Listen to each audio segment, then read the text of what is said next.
The Lord be with you. And with your A spirit. reading from the Holy Gospel according to Saint Mark. Glory to you, O Lord.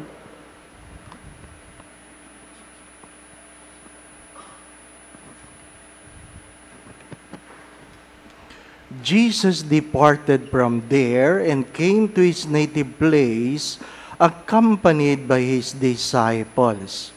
When the Sabbath came, he began to teach in the synagogue, and many who heard him were astonished.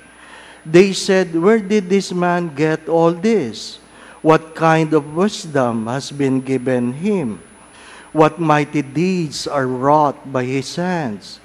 Is he not the carpenter, the son of Mary, and the brother of James, and Joses, and Judas, and Simon?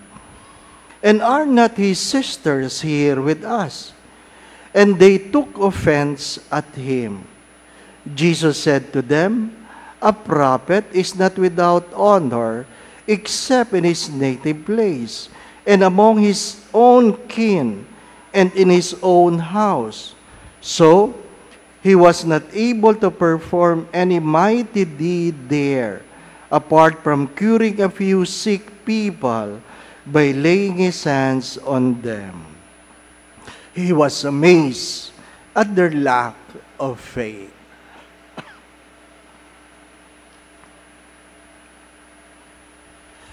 The Gospel of the Lord. Praise to you, Lord Jesus Christ.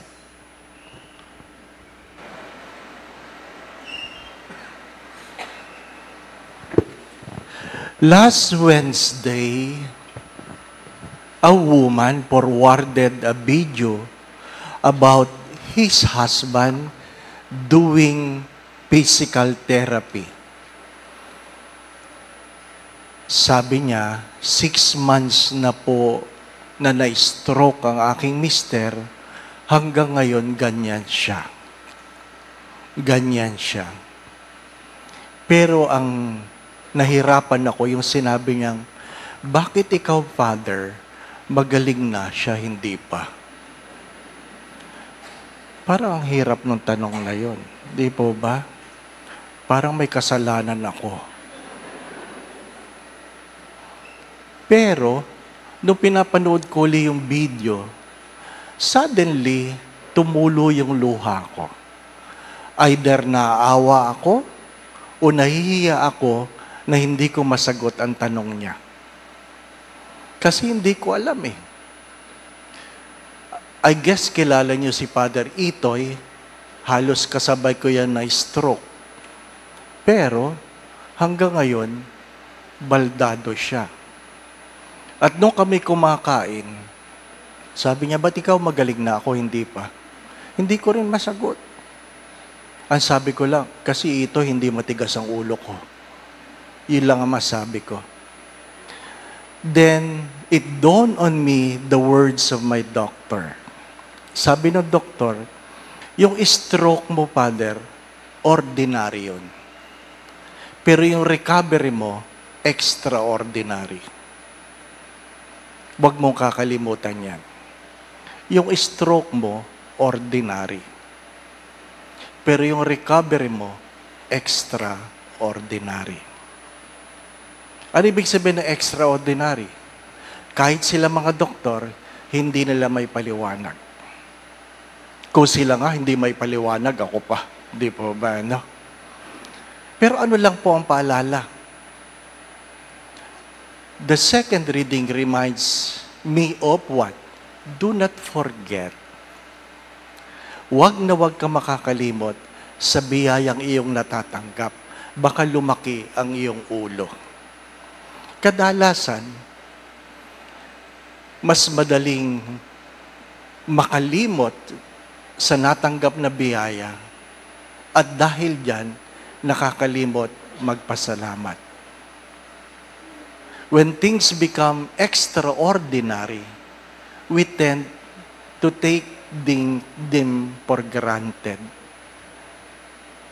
Kaya nga, ano sabi ko kahapon, kapag masyado ng mapagpangkaraniwan ang Diyos, hindi na natin siya nakikilala.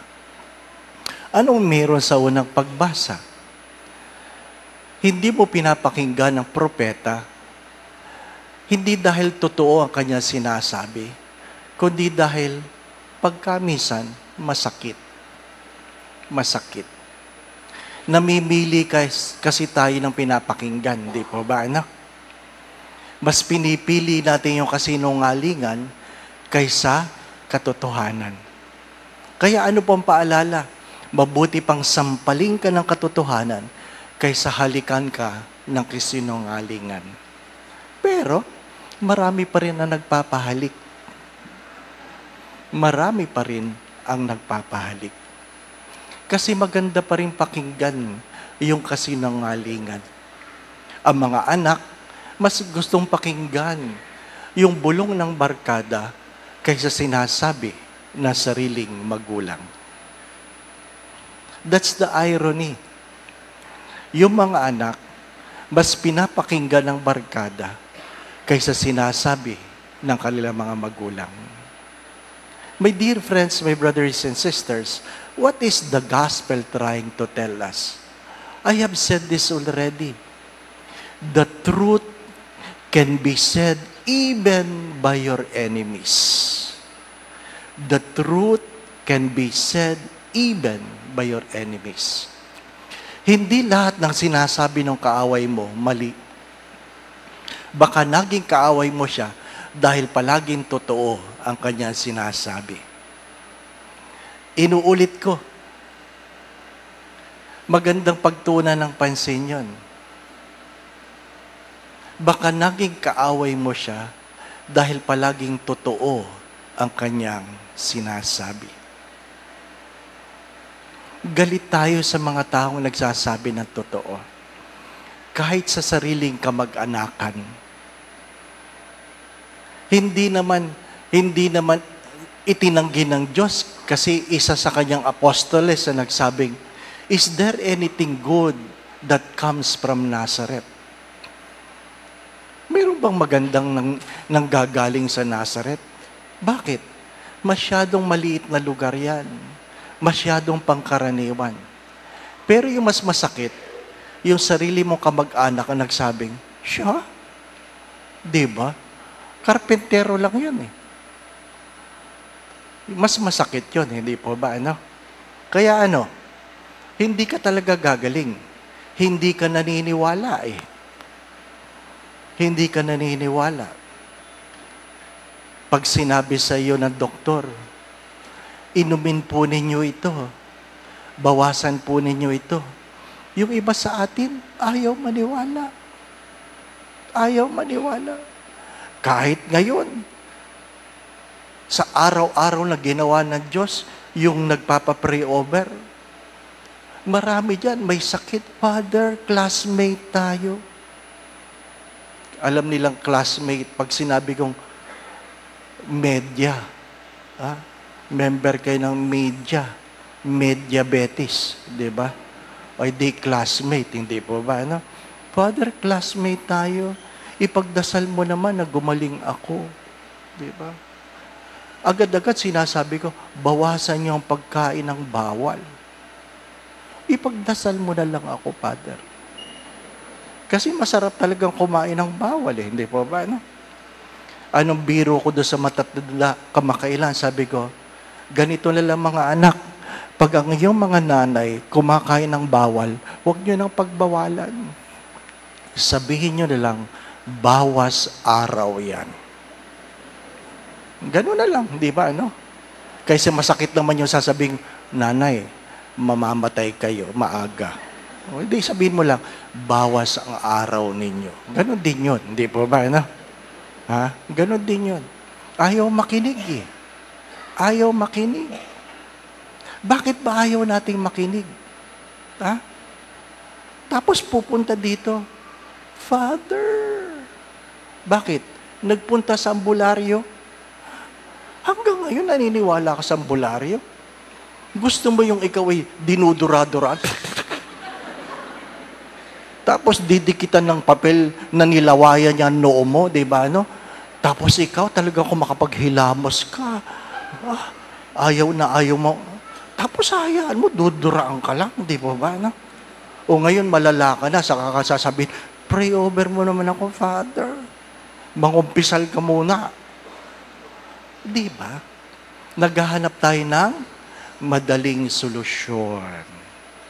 Madaling solusyon. Di ba? Anong biro ko? Merong isang bata na malapit na ang exam, nahihirapan siya. So anong ginagawa niya? Nililipat niya yung page ng libro at sasabihin niya, tapos ilipat na naman. Sinasalok yung, hari nawa, pag sinalok mo yung libro mo, papasok, di ba ba? Ano? Mahina yung bata. Dapat ang ginawa niya, pinakuluan niya yung libro at ininom ang sabaw, di ba ba? Ano? Mas effective yun. Di ba? Sari-sari na lang. Mga minamahal na mga kapatid, sino ang iyong pinapaniwalaan? At dahil namimili ka ng pinapaniwalaan, baka ang Diyos hindi mo na napapakinggan. Inuulit ko, dahil namimili ka ng pinaniniwalaan, baka ang Diyos hindi mo na pinapakinggan. Sayang naman ang biyaya. Amen. Kagabi, sabi ko sa aking panalangin, salamat po sa pagdalaw. Sana manahan ka sa amin. Ano po? At iniiwanan tayo ng imahin ng Ina ng De La Rosa. Ano po? Salamat po sa mga nagdala. Kanina pa nila gustong iuwi yan. Ano po? Oh. Hawakan nyo para hindi makaalis. Again, my brothers and sisters, you have to remind ourselves that prophets are not about positions, but about messages. Ang propeta ay hindi tungkol sa posisyon, kundi sa mensaheng ipinahahayag. Sana huwag tayong maging bulag. Sana mulat ang ating mga mata at puso, sapagkat ang Diyos ay nagsasalita sa mga pangkaraniwang pamamaraan. The Lord be with you. And with your spirit. Bow your heads and pray for God's blessing, na may lukuban kayo ng pagpapala ng Diyos. Dinggin ang inyong mga panalangin. Hanguin kayo sa kahirapan. Tuwangan kayo sa inyong mga suliranin. Pagalingin kayo sa inyong mga karamdaman. Iligtas sa inyong mga kasalanan. Naway maramdaman nyo ang paggalaw ng Diyos sa inyong buhay. Maging sa kalungkutan at pagluha. Ang Diyos ay nasa inyong piling. At sa bawat panalangin, naway makamit ninyo ang inyong mga inaasam. Kayo ang inyong pamilya, kanyang pagpalain sa ngalan ng Ama at ng Anak at ng Espiritu Santo. Amen. We have celebrated the Eucharist. We go in peace to love and serve the Lord. Thanks be to God.